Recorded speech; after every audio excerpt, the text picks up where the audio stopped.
Hare Krishna. So chapter number 2, and we are going to start from 98th verse. Before that we will just revise. Krishnadas कविराज गोस्वामी भगवान के विस्तार स्वरूपों के जो कि असीमित है, unlimited expansions of Lord supreme personality of God, उसके बारे में जब वो डिस्क्रिप्शन दे रहे हैं तो भगवान जो सर्वप्रथम प्राभव और वैभव में अपने आप को विभाजन करते हैं। प्राभव और वैभव, स्वयं प्रकाश से प्राभव और वैभव, और वैभव के अंदर फिर बलराम जी की उसके बाद जो विस्तार स्वरूप है, उसके बाद जो सभी विष्णु हैं, शक्त्यावेश अवतार है, ये सब उसमें ही आते हैं। तो प्राभव में ही वैभव में तो वैभव में आते हैं। तो उसका अगेन सब डिविजन, जैसे स्वयं प्रकाश रूप का प्राभव और वैभव में डिवीजन होता है, फिर उसका प्राभव का ही अगेन विलास रूप में फिर से विभाजन किया गया है।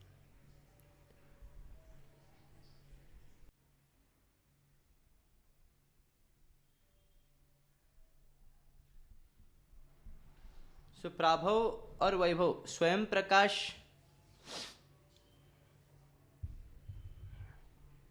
प्रकाश रूप भगवान कृष्णस्तु भगवान स्वयं, इसलिए स्वयं प्रकाश। इसका विभाजन दो, प्राभव प्रकाश और वैभव प्रकाश। तो वैभव प्रकाश अलग है, ओके, ये मुख्य है, तो इसमें बलराम जी आ रहे। फिर जो वैभव प्रकाश का विभाजन फिर से होता है विलास और स्वंश में, ओके। प्राभव स्वयं प्रकाश के बाद दो विभाजन, प्राभव प्रकाश और वैभव प्रकाश। प्राभव प्रकाश जो है भगवान कृष्ण के अलग अलग विस्तार है, 16,000 रानियां है तो 16,000 कृष्ण प्राभव प्रकाश में। अभी वैभव प्रकाश को ध्यान में रखते हुए, क्योंकि बलराम जी से सब विस्तार हो रहे हैं, तो Balram ji is the first expansion, तो वैभव प्रकाश। फिर उसके बाद विलास और स्वंश में विभाजन हो रहा है। Now we have to understand this. Prabhav is fully potent and Vaibhav is partially potent. पर ये बलराम जी के केस में नहीं आएगा। बलराम जी वही कृष्ण ही है, फिर वर्ण बॉडीली फीचर्स आर डिफरेंट। पर ये जो डेफिनेशन, ये जो एक्सप्लेनेशन बता रही है, फिर किसका है फिर कि प्राभव प्रकाश fully potent, that is accepted. Krishna is also fully potent. तो ये जो वैभव प्रकाश, ये फिर से विभाजन सब डिविजन का है, मतलब एक एक अवतार का कैटेगरी का सब डिविजन भी है, उसमें भी डिफरेंस होगा प्राभव और वैभव।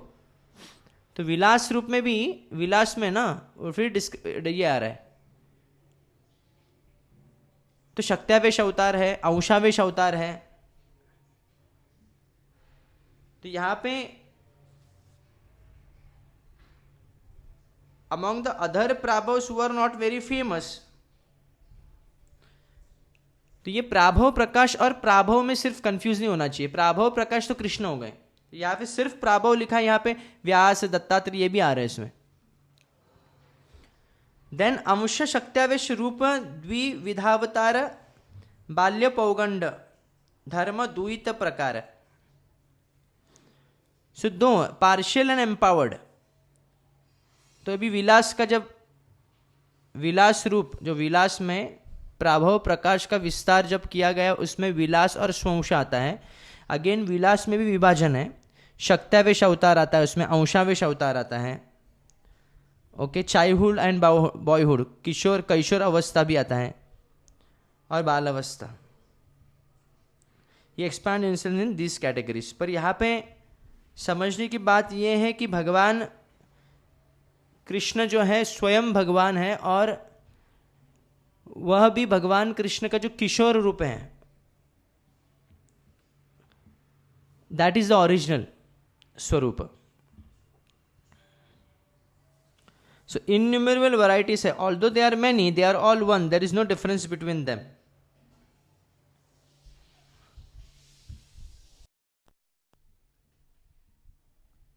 So फिर से एक बार ध्यान से सुनिए अभी फिर से. स्वयं स्वयं रूप भगवान कृष्ण, फिर स्वयं प्रकाश, भगवान कृष्ण स्वयं प्रकाश होता है, वो है personal expansion of Lord Krishna himself. 16,000 रानियों के साथ 16,000 कृष्ण, ये पर्सनल एक्सपांशन है. फिर स्वयं प्रकाश से फिर से आगे क्या आता है, प्रभाव प्रकाश, यानी expansion of Balram. Okay, Balram विस्तार स्वरूप है जो भगवान कृष्ण से आ रहे हैं.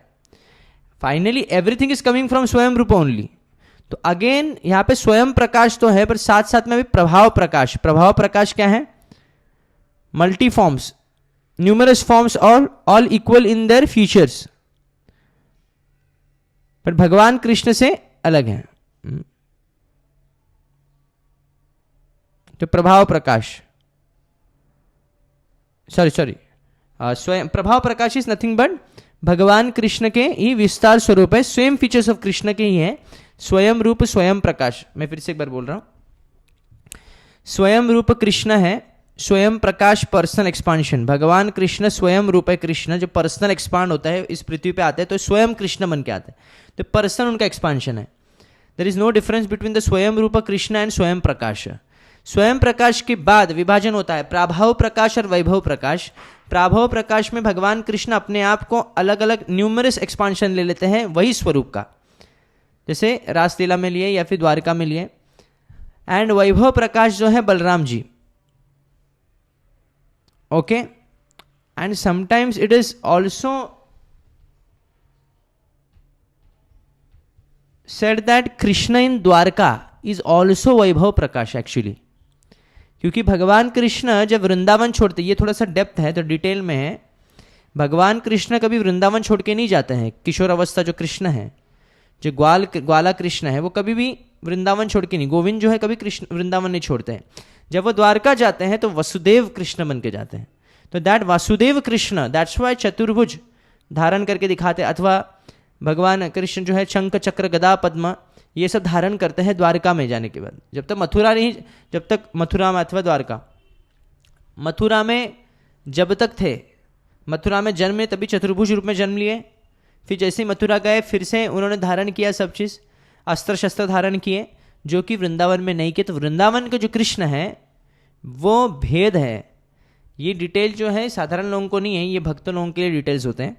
तो इसलिए वृंदावन कृष्ण, हमारे इष्ट जो है वृंदावन कृष्ण है जो किशोर अवस्था है. तो प्राभव प्रकाश है वो, स्वयं प्रकाश अथवा स्वयं रूप स्वयं प्रकाश, और प्राभव प्रकाश उनका विस्तार स्वरूप. तो वैभव प्रकाश में भगवान कृष्ण द्वारका में जाते हैं वसुदेव कृष्ण बनकर, अथवा बलराम जी भी आते हैं उसमें.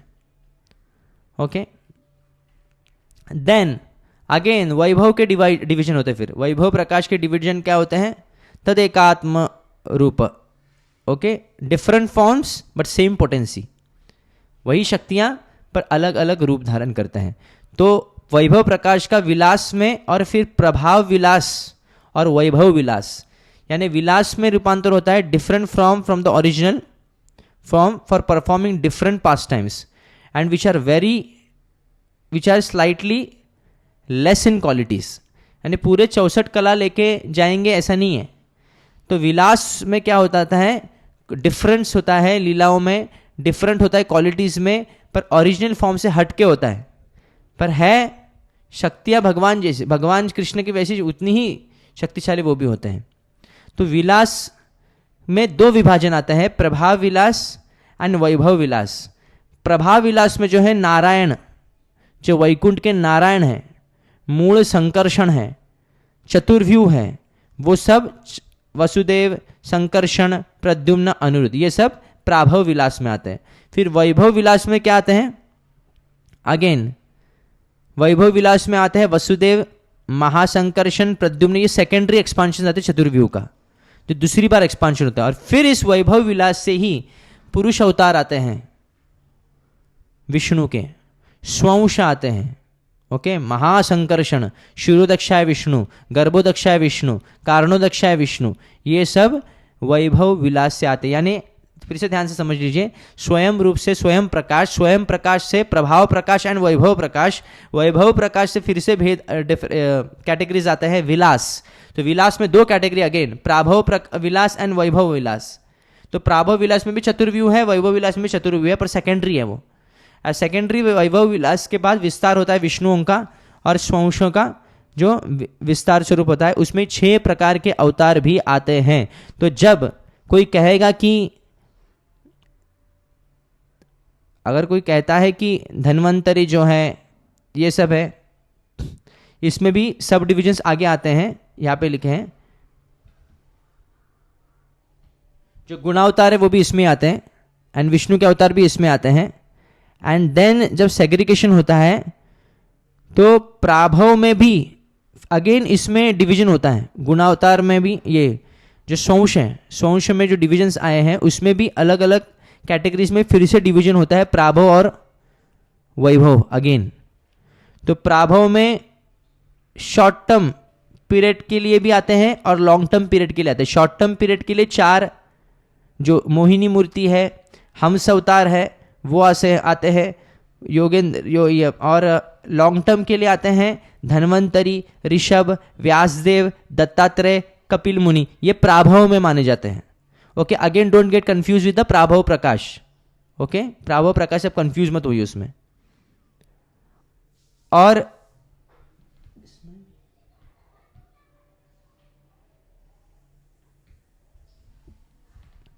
वैभव में आते हैं, इसमें ही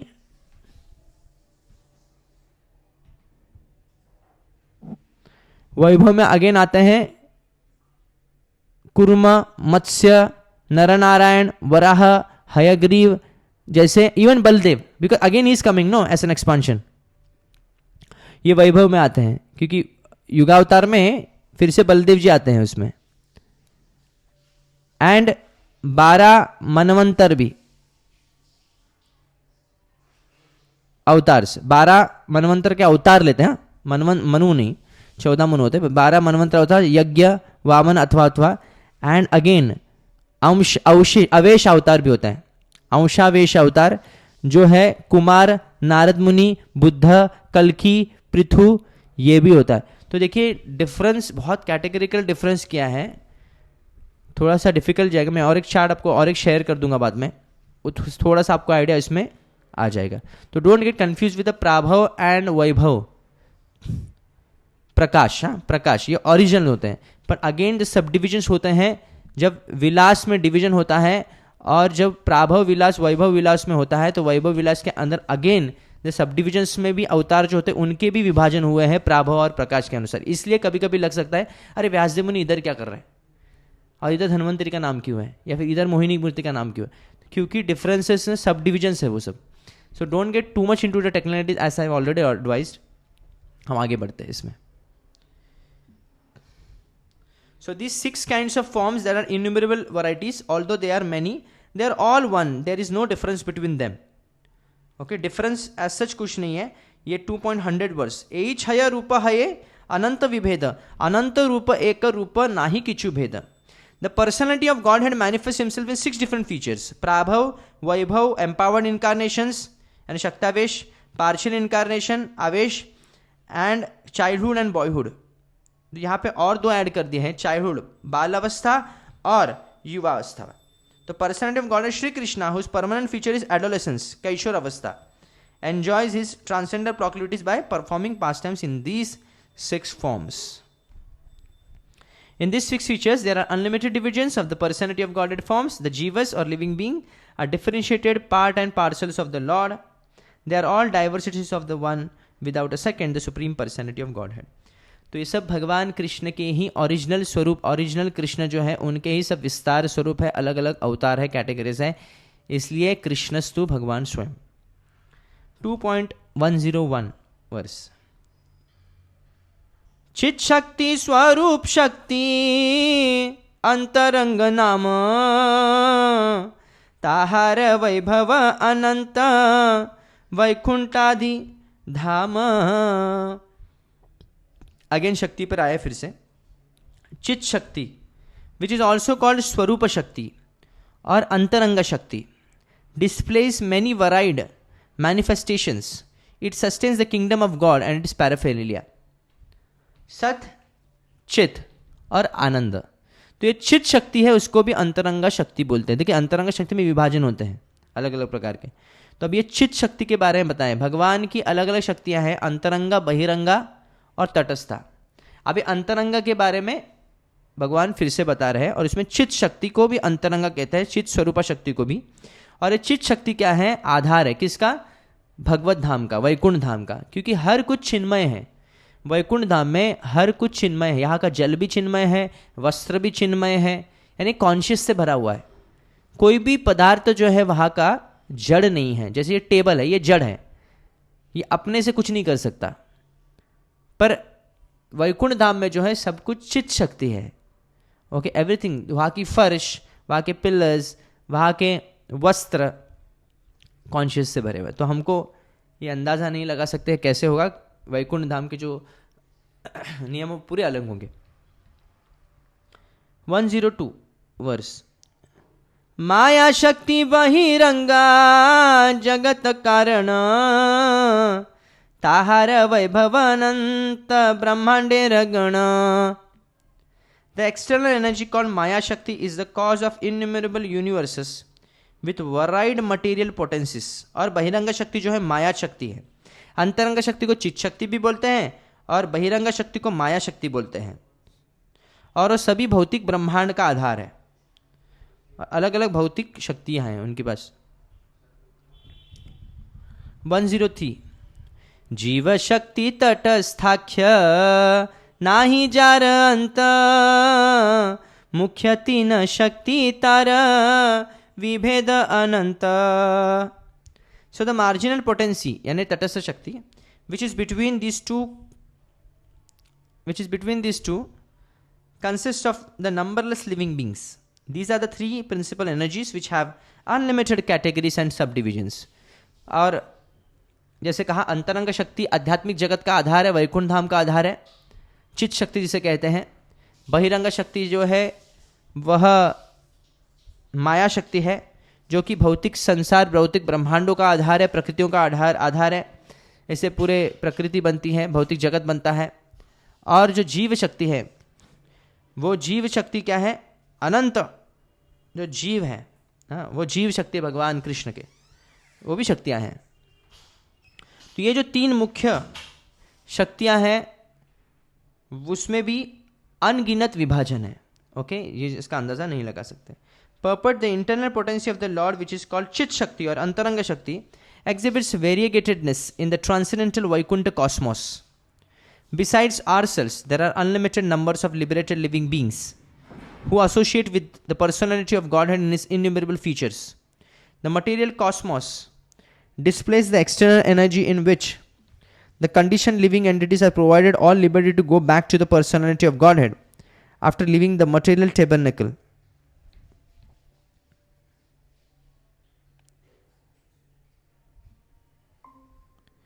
So चित शक्ति जो है वो वैकुंठ का आधार है. दिव्य लीलाएं वहां पे जो थे वैकुंठ में अनंत जीव है. ओके, एंड जो बहिरंग शक्ति है वो प्रकृति का आधार है, भौतिक प्रकृति का आधार है. और यहाँ पे इस बहिरंग शक्ति द्वारा जीवों को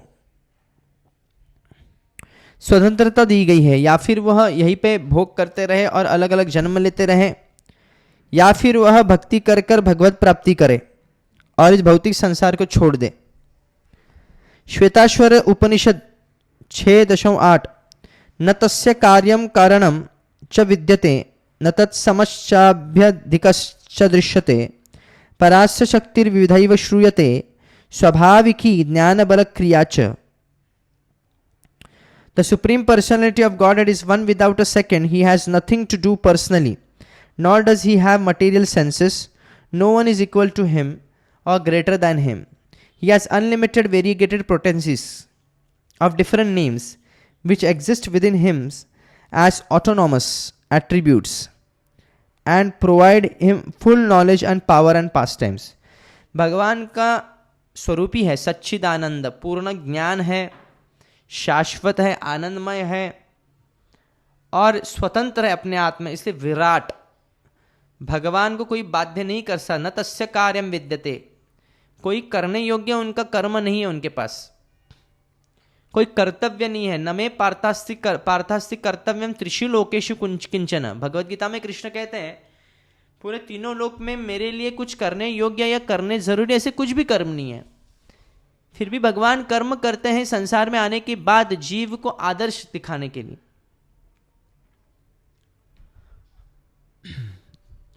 तो ये तीन शक्ति जो का अलग अलग नाम भी बताएं, चित्त शक्ति यानी अंतरंग शक्ति, माया शक्ति यानी बहिरंग शक्ति, और तटस्थ शक्ति जो है वो जीव शक्ति है।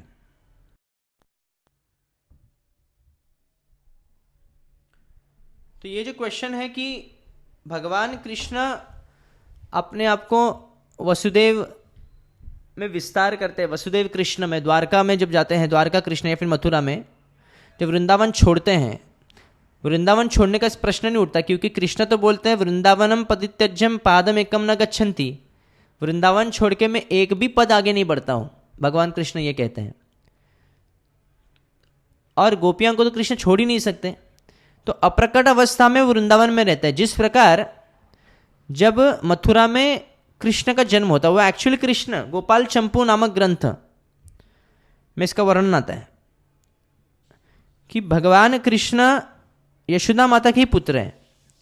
जब यशोदा माता ने जन्म दिया था, वो दोनों दो बालकों को जन्म दिया था, एक लड़की और एक लड़का, और जो लड़का है वो कृष्ण है, और कृष्ण जो है वो अप्रकट अवस्था में, और लड़की जो प्रकट अवस्था में वो माया देवी, योग माया है। और यहां पे मथुरा में क्या हो रहा है, वसुदेव कृष्ण देवकी से जो जन्म ले रहे हैं वो कौन है, वो चतुर्भुज में अवतार लिए, वो चतुर्भुज आए, वो विष्णु आए। फिर ये विष्णु को जब लेके, और क्योंकि प्रार्थना करते हैं ना, दो हाथ निकाल दीजिए अपना, नहीं तो संदेह हो जाएगा, दो हाथ निकाल देते हैं, तभी है तो विष्णु ही ना, पर तो उसको जब लेके जाते हैं और अप्रकट अवस्था में वहां पे कृष्ण है और वहां पे रखते हैं, that Vishnu gets merged into that Krishna, और फिर योग माया को लेके जाते हैं वसुदेव जी। तो ओरिजिनली यशोदा माता के पुत्र हैं वो कृष्ण जो है, तो ये विष्णु मर्ज होते हैं।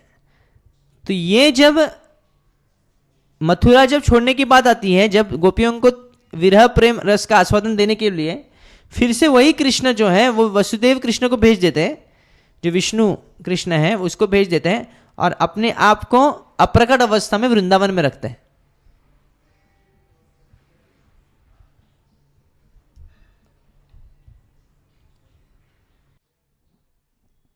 Okay, Hare Krishna.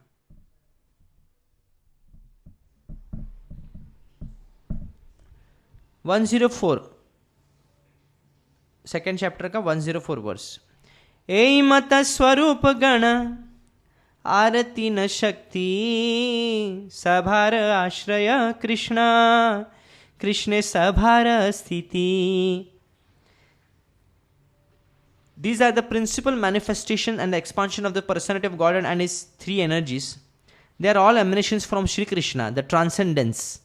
They have their existence in him. तो ये मुख्य विभाजन बताए गए हैं भगवान के अवतार का और भगवान की शक्तियों का। इतना डिटेल बताया तो हम उनको क्या बोल रहे हैं, मुख्य बताए सिर्फ। 105 वर्ष।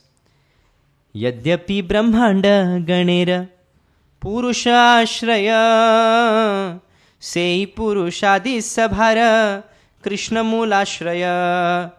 ऑल द थ्री पुरुषस, तीन पुरुष अवतार है, सबको बताएं। जैसे विलास में विभाजन होने के बाद, जो विलास में विभाजन होता है प्राभव विलास और वैभव विलास, फिर वैभव विलास में सेकेंडरी एक्सपांशन चतुर्व्यूह के संकर्षण प्रद्युम्न अनुरुद्ध वसुदेव, फिर उनके जो विस्तार स्वरूप वैभव विलास जो है उसमें विस्तार होते पुरुष अवतार, तीन विष्णु। तो three Vishnu are the shelter of all the universe, सभी ब्रह्मांड के वो आधार है। ओके, और भगवान कृष्ण उनके स्रोत हैं। 106 वर्ष। स्वयं भगवान कृष्ण, कृष्ण सर्वाश्रय, परमेश्वर कृष्ण सर्वशास्त्रे कय. Thus the personality of God and Shri Krishna is the original, primeval Lord, the source of all other expansions, all the revealed scriptures except Shri Krishna as the supreme personality of Godhead. सर्व शास्त्रे का, सभी शास्त्र कहते हैं परमेश्वर कृष्ण. अभी सर्वाश्रय है, सभी अवतारों का आश्रय वही है. ईश्वरः परमा कृष्णः. ओके, 107th वर्स ब्रह्म संहिता से कोट किया है. ईश्वर परमः कृष्णः सच्चिदानंद विग्रह अनादिरादिर गोविंदः सर्व कारण कारणम. परमेश्वर कृष्ण है, सच्चिदानंद उनका स्वरूप है, सत्य यानी शाश्वत, चित मतलब पूर्ण ज्ञानमय, और आनंद यानी आनंदमय. विग्रह वैसा स्वरूप है भगवान कृष्ण का. अनादिर आदिर सबसे आदि है. He is the origin of all, he has no other origin. सर्व कारण कारणम, सभी कारणों के कारण. 108 वर्ष. ए सब सिद्धांत तुम्ही ज्ञान भाल मते तबु पूर्व पक्ष कर आमाचा लाईते. अरे सभी तुमको you know all the conclusions of the scriptures very well. You create this logical argument just to agitate me. तो जैसे ये जो श्लोकों की ये श्लोकावली सभी शुरू हो गए जब ये तर्क की जब बात आती है. कोई ये कहता है कि कृष्ण जो है नारायण के, विष्णु के अवतार है, ऐसा कोई तर्क करने वाला उसको ये कह रहे हैं कि शास्त्र के तुमको सब सार नहीं पता है क्या? फिर भी तुम आर्ग्यू कर रहे हो, फिर भी तुम तर्क कर रहे हो डिस्टर्ब करने के लिए मुझे. A learned man who has thoroughly studied the scriptures cannot hesitate to accept Shri Krishna as the supreme personality of Godhead. If such a man argues about this matter, certainly he must be doing so to agitate the minds of his opponents. शास्त्र के सभी सार जिसको पता है, अगर वो जानबूझकर ऐसे प्रश्न उठाता है कि नारायण जो है, नारायण के अवतार कृष्ण है, तो ये क्यों कर रहा है? वो जानबूझकर परेशान करने के लिए कर रहा है. 109th वर्ष. श्री कृष्ण अवतारी व्रजेंद्र Kumar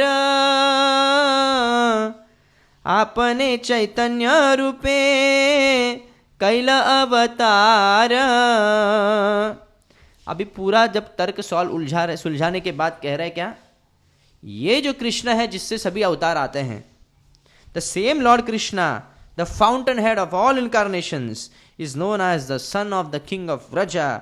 He has descended personally as Shri Chaitanya Mahaprabhu. वही कृष्ण चैतन्य महाप्रभु. तो कोई अगर कहेगा कि चैतन्य महाप्रभु क्या शक्त्यावेश अवतार? नहीं. क्या चैतन्य महाप्रभु वैभव विलास में आते हैं क्या फिर प्रभाव विलास में? नहीं. स्वयं रूप, स्वयं प्रकाश, स्वयं रूप कृष्ण है वो, इसमें कोई संदेह नहीं. चैतन्य महाप्रभु कृष्ण में कोई भेद नहीं है. अतएव चैतन्य गोसाई पर तत्व सीमा तारक शिरोदशाई कहीं की तार महिमा. अगर भगवान चैतन्य महाप्रभु परम सत्य है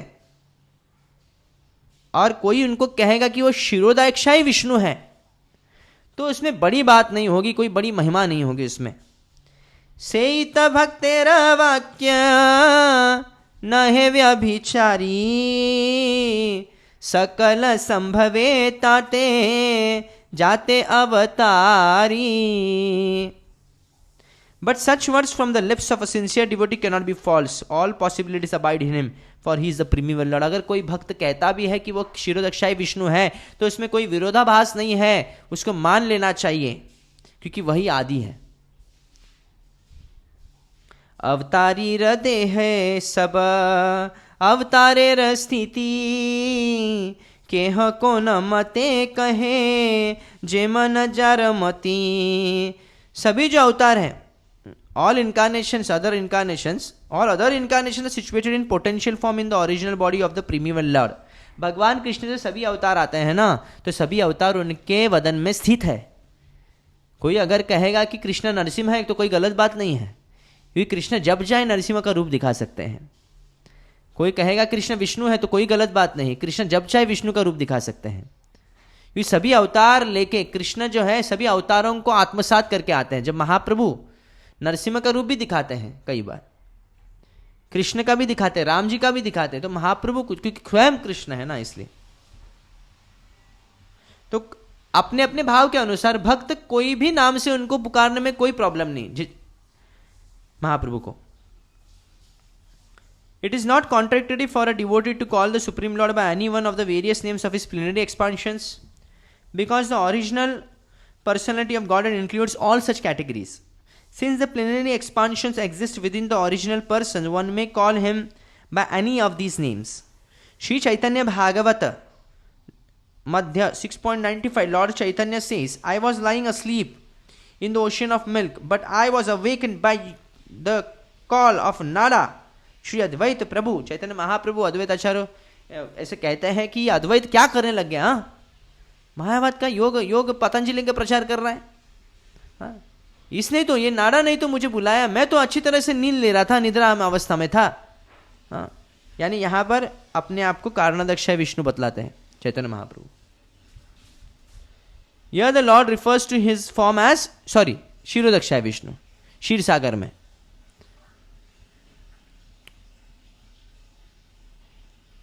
टू 2.113 कृष्ण के कह नर नारायण केह कहे कृष्ण है साक्षात वामन. कोई कहता है कृष्ण नर नारायण है और कोई कहता है कृष्ण वामन है. केह कहे कृष्ण क्षीरोदशाई अवतार असंभव नहे सत्य वचन सवार. कि कोई कह रहा है कि कृष्ण क्षीरोदक्षाय विष्णु है, कोई भी स्टेटमेंट इम्पॉसिबल नहीं, सभी पॉसिबल है, क्योंकि each is as correct as the others.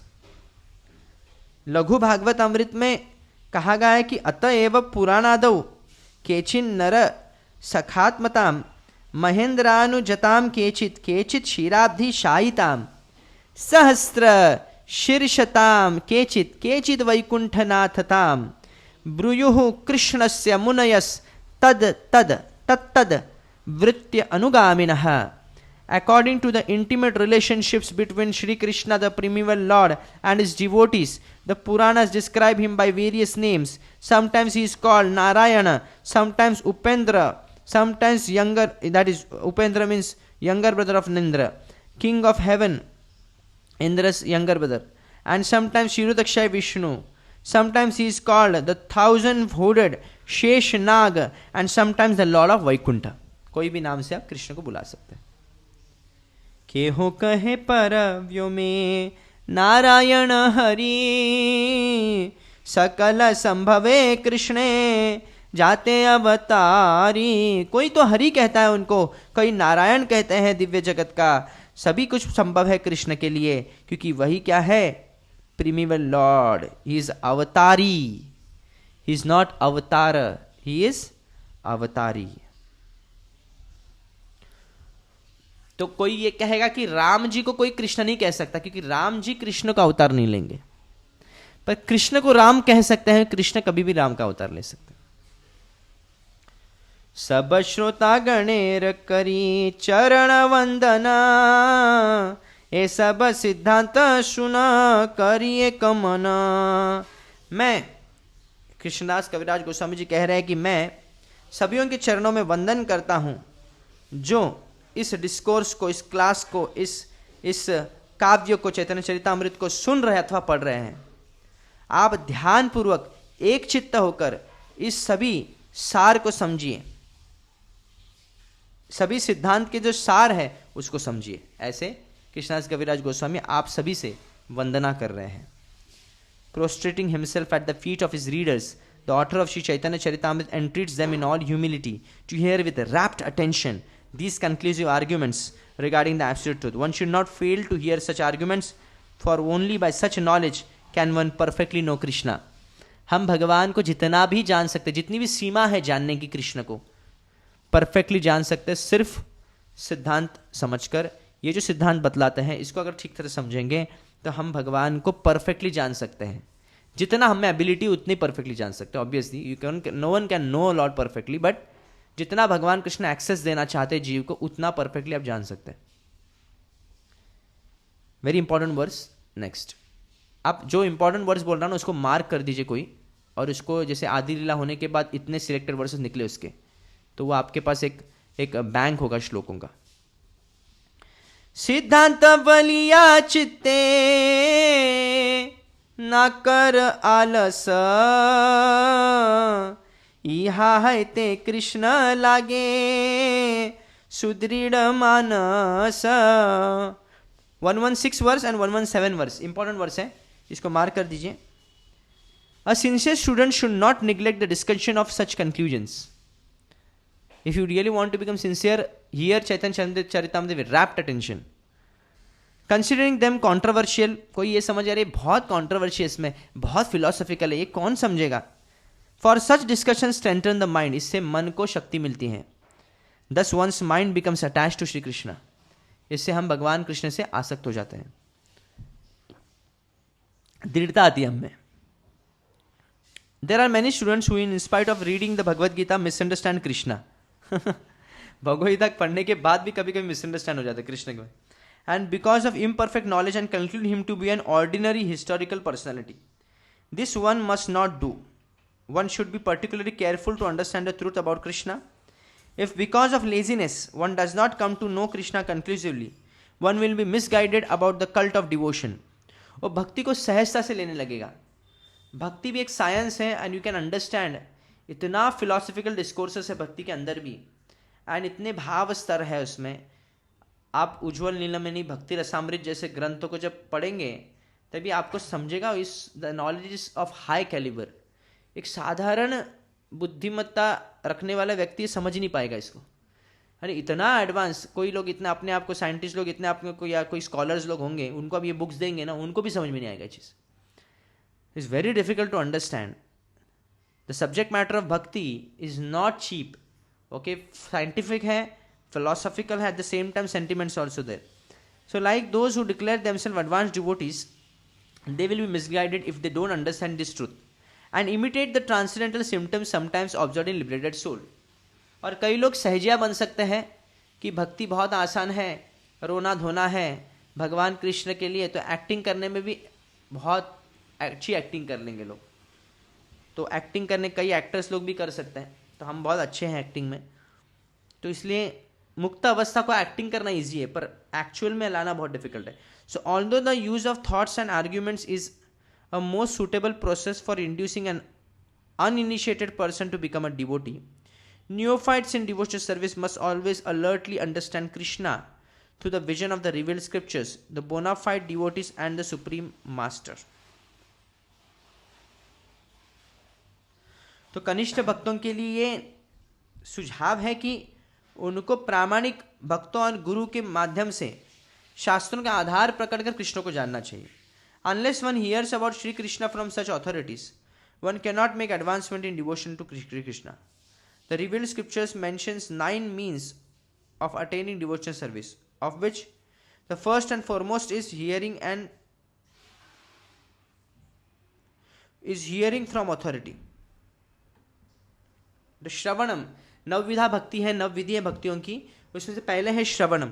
The seed of devotion cannot sprout unless watered by the process of hearing and chanting. श्रवण और कीर्तन, इससे सिंचन किया जाता है जल से जैसे पौधे को सिंचन किया जाता है, वैसे ही यहाँ पे श्रवण और कीर्तन से भक्ति को पोषण दिया जाता है। One should submissively receive transcendental messages from spiritually advanced sources and chant the very same message from one's own benefit as well as the benefit of one's audience. तो हमको शास्त्रों के जो इंस्ट्रक्शंस हैं, आचार्यों के इंस्ट्रक्शंस हैं, वो अच्छी तरह से रिसीव करने चाहिए एंड वही को रिपीट करना है। यानी श्रवण करना है शास्त्रों से, आचार्यों से, और कीर्तन करना है जो श्रवण किया है वो शास्त्रों से और आचार्यों से। अपने मन से कुछ कीर्तन नहीं करना चाहिए। When Brahma described the situation of pure devotees freed from the culture of empiric philosophy and fruitive actions, he recommended the process of hearing from persons who are on the path of devotion, following in the footsteps of such liberated souls who are able to vibrate real transcendental sound.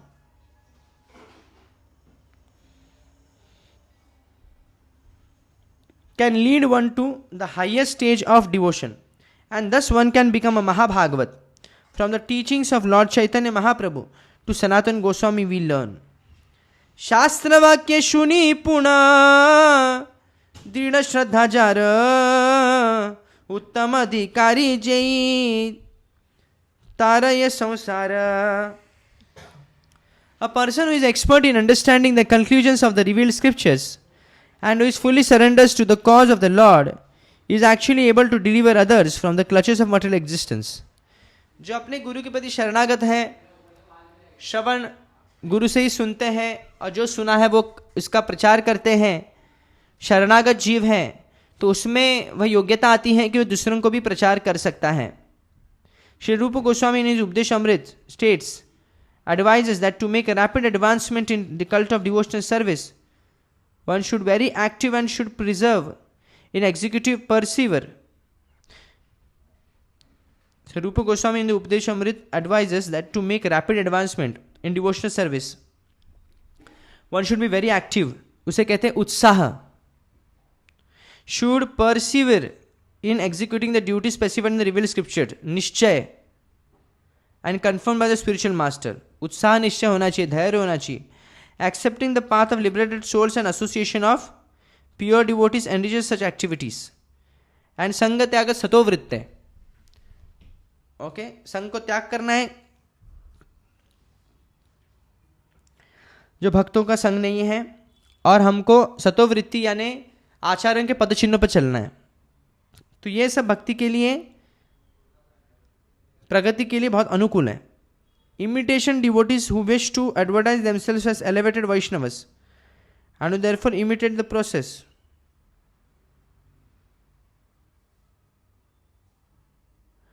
Imitation devotees who wish to advertise themselves as elevated Vaishnavas and who therefore imitate the previous acharyas but do not follow them in principle are condemned in the words of Srimad Bhagavatam as stone-hearted. So, आचार्य को नकल नहीं करना है. सहजता से उनके भक्ति भाव का नकल करेंगे तो हम सहजिया बन जाएंगे. And we have to face then problems. So we have to be very particular enough कि हम क्या कर रहे हैं जिससे और दिक्कत ना हो.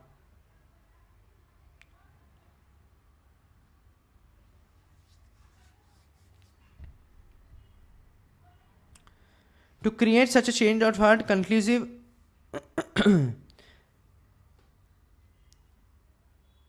so ये सहजिया वृत्ति है जो आर्टिफिशियल. जैसे कई बार सहजिया लोग जो हैं वो नाटक करते हैं, रासलीला का नाटक करते हैं, ड्रामा करते हैं, रोते हैं कृष्ण कृष्ण बोलकर. तो पर जब नियम, कभी कभी बीड़ी भी फूकते हैं पर ये लोग कुछ नियम ठीक से पालन नहीं करते हैं,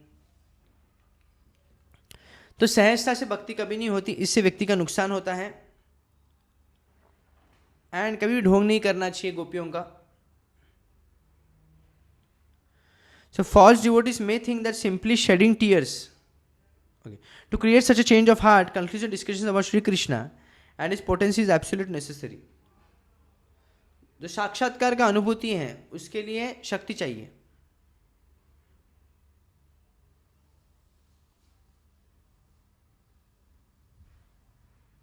So one has to gain strength. शक्ति कहाँ से प्राप्त होती है? जब भगवान कृष्ण के बारे में आप सुनते हैं और चर्चा करते हैं. सततम कीर्तयन्तो माम मत चित्त मतगत प्राण बोधयन्त परस्परम कथयन्त च माम नित्यम तुष्यन्ति रमंच च. वही व्यक्ति भक्त रमन कर सकता है जो भगवान कृष्ण के कथा में उसको रसस्वादन आता है और डिस्कस करता है. So that is very important and we have to groom. We can be groomed just by discussing about Krishna. और कोई ऐसे शॉर्टकट नहीं है जिससे हम भक्ति के शुद्ध भक्त का अनुकरण करें. सो false devotees may think that simply shedding tears will lead one to the transcendental plane even if one has not had a factual change in the heart. But such a practice is useless if there is no transcendental realization. ऊपर से रोने से कुछ नहीं होने वाला है. जो रोते हैं वो अपने लिए रोते हैं लोग. Just by crying, nothing is going to work because that will be hypocrisy completely. आप अपने आप को ही नहीं फंसा रहे बल्कि दूसरों को भी फंसा दे इसमें, और बहुत बड़ा अपराध हो सकता है इसमें। इसे जो false devotees are like impersonalist, वो मायावादी जैसे ही लोग हैं। जो व्यक्ति सहजिया बनते हैं वो मायावादी जैसे हैं, जो भक्ति को भी वो कर्म फल जैसे देखने लगते हैं कि ये कर्म करूंगा तो मुझे अच्छा फल मिलेगा, हाँ ये ऐसा करूंगा। कर्म फल में जैसे अपने इच्छा, अपनी इंद्रिय तृप्ति को पूरा करने के लिए कर्म करता है, उसी प्रकार वो भक्ति भी करते हैं अपनी इंद्रिय तृप्ति के लिए। तो ये बहुत बड़ा नुकसान है।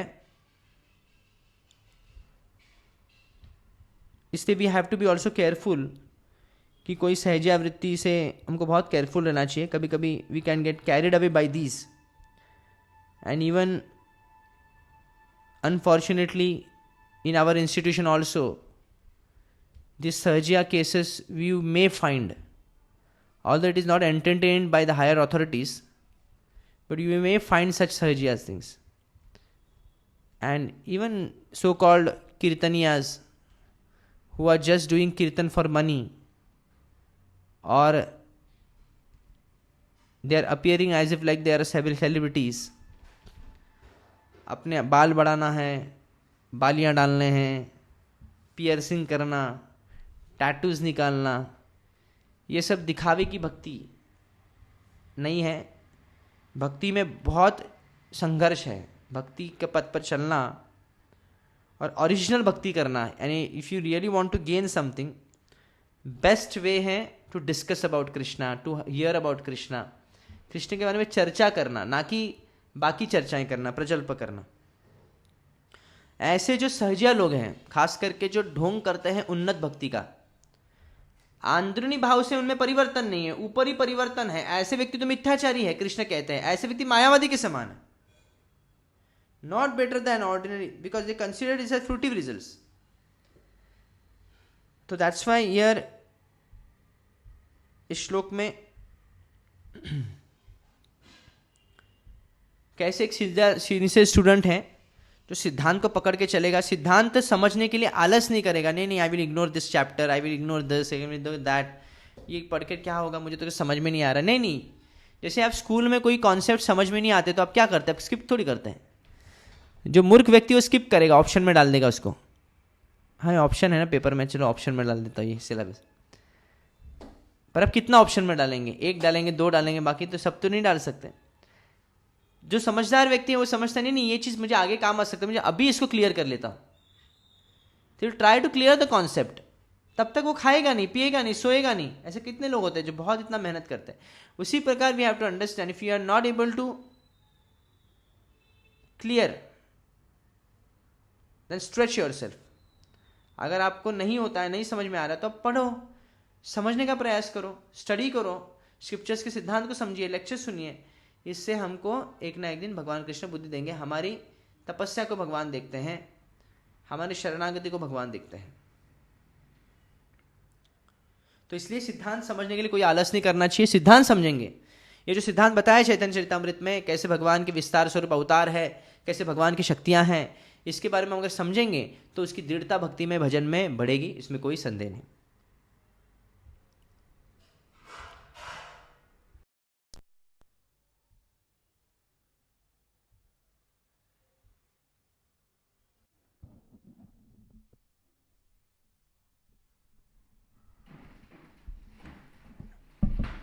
Chapter 2 118 verse. चैतन्य महिमा जानी ये सब सिद्धांते, चित्त दृढ़ ना लागे महिमा ज्ञान हैते। By such conclusive studies I know the glories of Lord Chaitanya. Only by knowing these glories can one become strong and fixed in attachment to him. So purport, one can, by Srila Prabhupada, one can know the glories of Sri Chaitanya Mahaprabhu only by reaching in knowledge a conclusive decision about Sri Krishna, strengthened by bona fide study of the conclusions of the Acharyas. जब तक आचार्यों ने दिए गए जो सिद्धांत रखे हुए हैं, जो तात्पर्य दिए हैं, अगर हम नहीं पढ़ेंगे तब तक हमको क्लैरिटी नहीं मिलेगी और हमारी भगवान महाप्रभु के प्रति निष्ठा नहीं रहेगी। 119 वर्स। चैतन्य प्रभुर महिमा कहीं बारत रे, कृष्णेर महिमा कहीं करिया विस्तारे. Just to enunciate the glories of Sri Chaitanya Mahaprabhu, I have tried to describe the glories of Shri Krishna in detail. तो भगवान कृष्ण के महिमा को गान करने का तात्पर्य एकमात्र है कि चैतन्य महाप्रभु की महिमा को उजागर करना. तो कृष्ण का उजागर करेंगे तो अपने आप चैतन्य महाप्रभु, क्योंकि ऐसे हम जब बी को एक्सप्लेन करेंगे या ए को एक्सप्लेन करेंगे कि A is this, A is this, A is this, A is this, और बाद में एक ही सेंटेंस डाल देंगे कि B is equal to A, तो महिमा दोनों की होगी. 120 चैतन्य गोसाई रई तत्व निरूपण, स्वयं भगवान कृष्ण व्रजेंद्र नंदन. कुछ समझा या नहीं समझा इस अध्याय में कोई प्रॉब्लम नहीं, पर एक समझ लीजिए कि the conclusion is that Lord Chaitanya is the supreme personality of Godhead, Krishna the son of the king of Vraja. स्वयं कृष्ण है वो, स्वयं भगवान कृष्ण है. कौन? Chaitanya Mahaprabhu. And the last verse of this chapter, बहुत खुश हुए सब लोग. 121 वर्स. श्री रूप रघुनाथ पदे जार आश, चैतन्य चरितामृत कहे कृष्ण दास. Praying at the lotus feet of Shri Rupa and Shri Raghunath, always desiring their mercy. Srila Krishnadas कविराज गोस्वामी सदैव कृपा की याचना करते हैं श्री रूप गोस्वामी और Shri Raghunath Das Goswami. And Krishnadas Goswami is narrating this Chaitanya Charitamrita, following in their footstep, उनके पद चिन्हों पर चलते हुए. श्री चैतन्य महाप्रभु की जय. श्री कृष्णदास कविराज गोस्वामी जी की जय. श्रील प्रभुपाद की जय.